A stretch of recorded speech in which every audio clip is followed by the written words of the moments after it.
사랑하는 성도 여러분, 반갑습니다. 이태현 목사라고 합니다. 오늘은 제가 요한복음에 있는 말씀으로 여러분들에게 시리즈로 앞으로 말씀을 드리도록 하겠습니다. 오늘은 그 첫 시간으로서 요한복음 1장 1절에서 5절까지 내용을 말씀을 드리도록 하겠습니다. 먼저 1절의 말씀을 보면 태초에 말씀이 계시니라. 이 말씀이 하나님과 함께 계셨으니 이 말씀은 곧 하나님이라고 하십니다. 태초란 천지 창조와도 관련이 있습니다. 창세기 1장 1절에 태초에 하나님이 천지를 창조하시니라고 하십니다. 똑같은 태초를 말씀하고 있지만 요한복음 1장 1절에서는 말씀의 존재를 말씀하고 창세기 1장 1절에서는 세상의 시작을 말씀하고 있습니다. 만물은 하나님의 말씀에 의해서 지음을 받았습니다. 말씀에 의해서 지음을 받은 만물은 지어진 의도와 목적이 있다는 것입니다. 이것이 세상에 세워진 단 하나의 기준이기도 합니다. 하나님에 의해 지음받은 피조물은 창조주이신 하나님의 목적과 뜻이 바로 인간이 지향해야 할 기준이며 질서입니다. 그런데 지금의 세상은 그 기준이 되는 말씀에서 벗어나 기준이 없는 무질서의 나라, 세상이 된 겁니다. 본래 이 세상도 하나님의 말씀으로 지음을 받았기에 말씀 안에 존재해야 합니다. 이것이 질서이며 말씀을 벗어난다면 그것은 곧 무질서요, 죽음을 말하는 겁니다. 그래서 1장 4절에서 5절의 말씀의 본질이 되시는 분이 세상에 오셨지만 세상은 깨닫지 못하더라고 합니다. 만물이 말씀으로 지음을 받았을 때 만물 안에는 생명이 있었습니다. 이 생명은 단순히 숨을 쉬는 상태가 아니라 하나님과 관계 속에 살아가는 생명을 말합니다. 하나님의 생명이 있는 상태, 그것이 바로 하나님이 지으신 세상의 처음의 상태였습니다.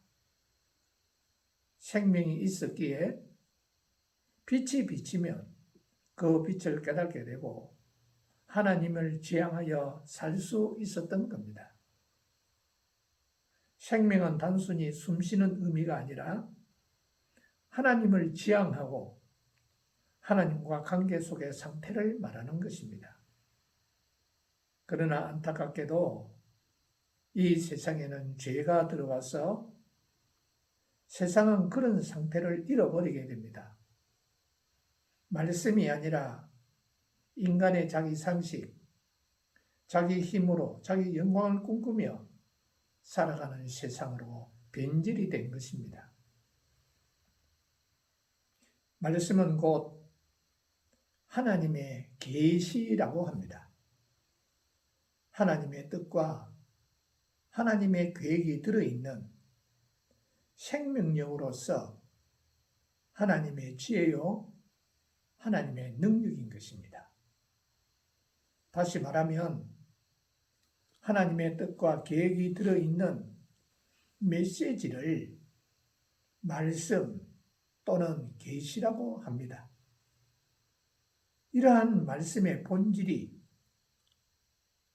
인간의 몸을 입고 이 세상에 오신 분이 바로 예수 그리스도입니다.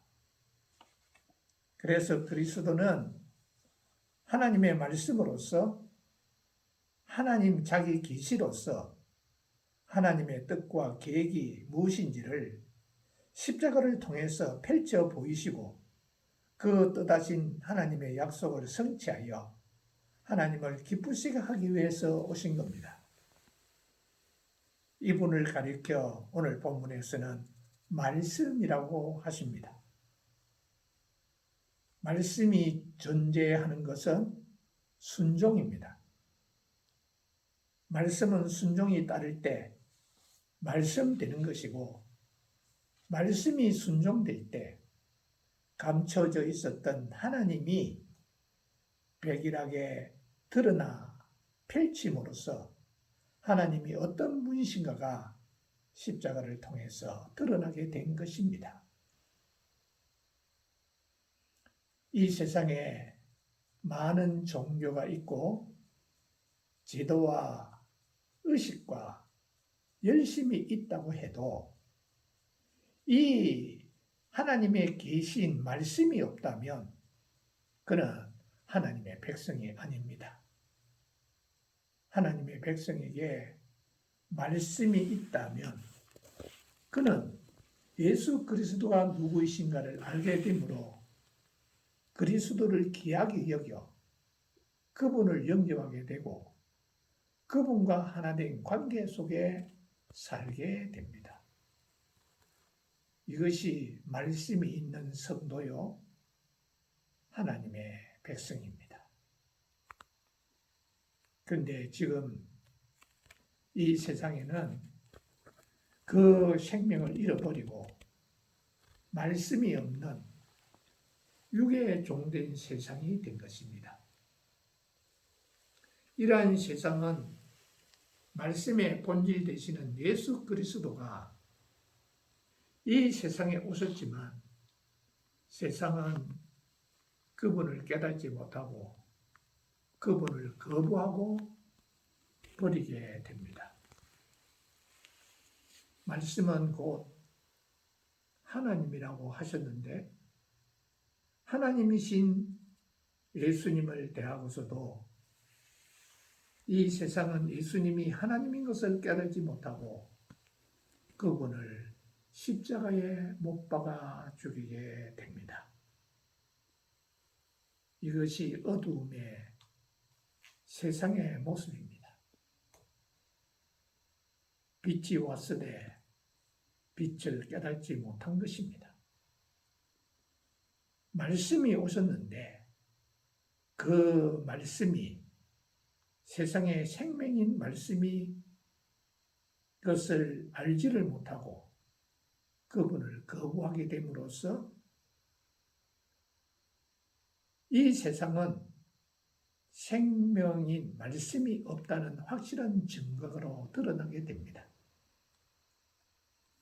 그렇다면 예수님은 단지 세상에 어둠이라는 것을 증명하기 위해서 오신 것일까요? 아닙니다.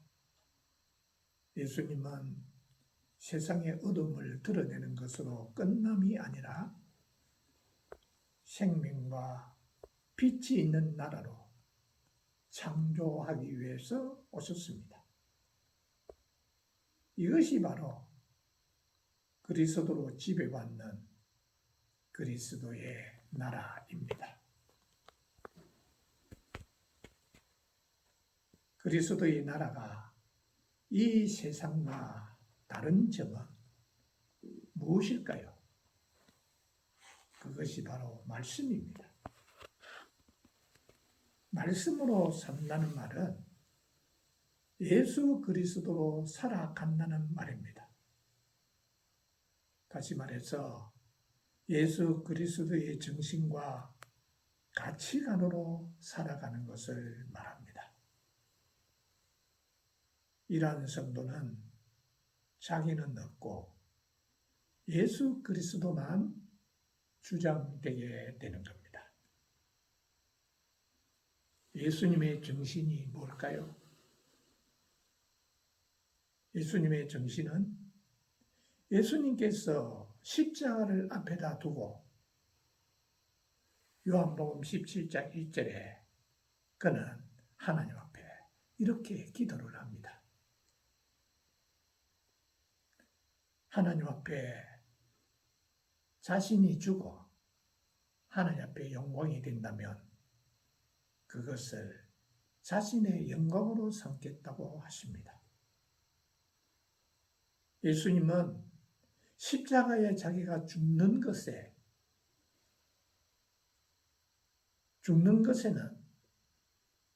전혀 개의치 않고 자기가 죽어서 하나님의 뜻이 이루어지고 성취되어 하나님이 기뻐한다면 그것을 자기의 영광으로 여겼던 것, 그것이 바로 예수님의 정신입니다. 그리고 예수님의 가치관이라는 것은 뭘까요? 예수님이 십자가에 자신이 죽음으로써 하나님 앞에 영광이 될 때 그 영광됨으로 인해서 하나님이 만족하시고 우리들에게 제용서라고 하는 생명이라는 선물을 하시게 됩니다. 다시 말하면 천하보다도 귀한 생명이 예수님이 십자가의 죽음으로 인하여 다시 살아나게 되는 겁니다. 이보다 더 가치 있는 일이 또 있을까요? 우리 인간들은 이 세상에서 자기에게 이득만 되는 것이라면, 자기에게 돈이 되는 것이라면 그것을 가치관으로 생각합니다. 그러나 예수님은 그런 것이 자신의 가치가 아니라 자신이 십자가에 죽어 없어져도 하나님이 기뻐하는 것을, 그것이 바로 이 세상의 가장 값진 보배라고 생각하시고 자기 생명을 희생함으로써 우리에게 생명이 선물된 겁니다. 오늘 우리 사랑하는 성도 여러분, 우리도 이러한 예수님의 정신과 가치관으로 살아갈 때 바로 이러한 자들을 보고 성도라고 말하고 그리스도만 주장하는 하나님의 백성이라고 하는 겁니다. 사도 바울은 갈라디아 2장 20절에 내가 그리스도와 함께 십자가에 못 박혔나니 그런즉 이제는 내가 사는 것이 아니요 오직 내 안에 그리스도께서 사시는 것이라고 합니다. 나는 죽어서 없고 내 안에 그리스도와 살아 계시는 것, 그것을 바울은 가장 값진 보배로 생각하였던 겁니다.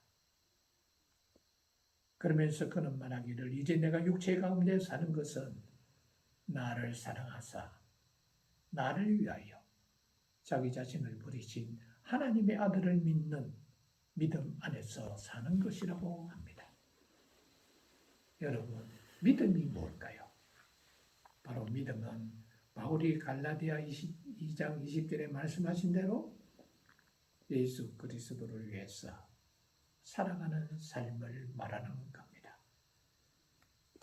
자기는 없고 예수 그리스도가 가장 값진 보배가 되어 내 안에 주인이 되고 중심이 되어 예수님으로 살아가는 것을 말씀이 있는 자라 말하고 그런 자를 믿음으로 산다고 합니다. 감사합니다. 오늘은 여기까지 말씀을 드리겠습니다.